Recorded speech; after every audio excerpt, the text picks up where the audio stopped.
কাজের সূত্রে দীর্ঘ 15 বছর ছিলাম নর্থ বেঙ্গলের একটি ছোট্ট শহরে। লাস্ট 1 বছর হলো ট্রান্সফার নিয়ে এই শহরে এসেছি। প্রথম যেদিন পা রাখি ভয় ছিল, টিকে থাকবো তো এখানে।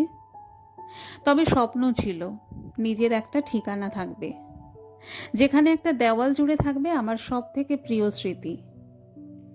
উঁচু ব্যালকনি থেকে দেখব ব্যস্ত শহরটাকে। দেওয়ালগুলো সেজে উঠবে, ব্যালকনির কোণটা মানি প্লান্ট হেসে উঠবে। দেওয়াল ঘড়িটা বলে উঠবে, কি রে, বলেছিলাম না ঠিক সময় আসবে। না, সেজে তো ওঠেনি এখনো, কিন্তু ঠিকানা হয়েছে। যেদিন সেজে উঠবে নিশ্চয়ই সবার সাথে ভাগ করে নেব।